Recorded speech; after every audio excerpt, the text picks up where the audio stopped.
Sorry ass DJ.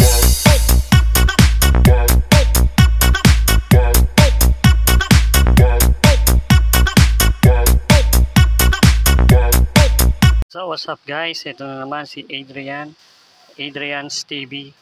So tataka kayo kung bakit ako nag-video, no? So meron akong i-share sa inyo o meron akong ipapakita sa inyo.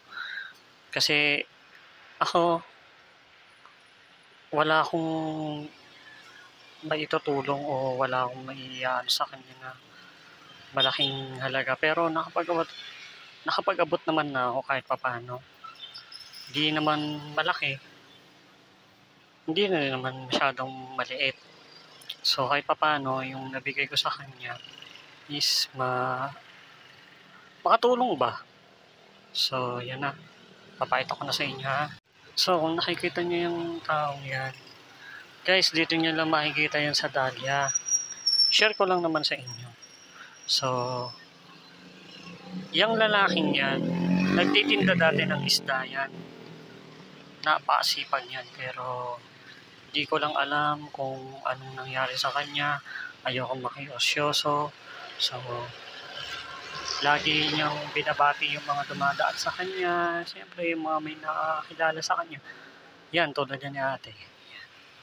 God bless you sa iyo ate. Yan. Sana kung halimbawa na may makapunta dito o may makakilala sa inyo, abutan nyo kahit papaano.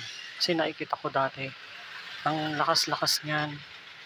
Nagtitinda yan ng isda dito sa may Dahlia, sa may palengke. So yun guys, hanggang dito na lang muna tayo. So dito lang siya sa may Dahlia, sa may McDonald's, sa may Marian. So thank you guys, paalis na kami. So ayan guys, balik tayo sa topic natin kanina. So yung lalaki kanina na binidyoan ko.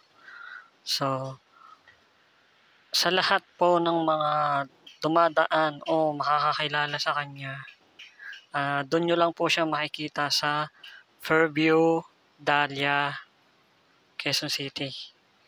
Sa may McDonald's. Lagi lang yan doon nakaabang. Hihingi siya ng limos.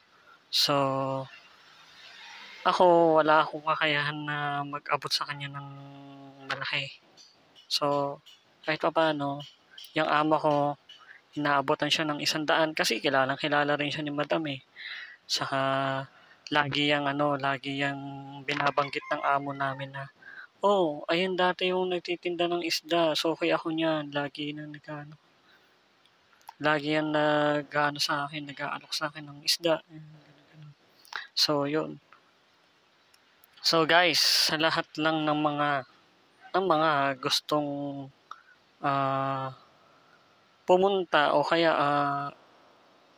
mag-abot, so abutan nyo kahit papaano. Yun lang. So maraming salamat sa inyo mga guys. Bye-bye.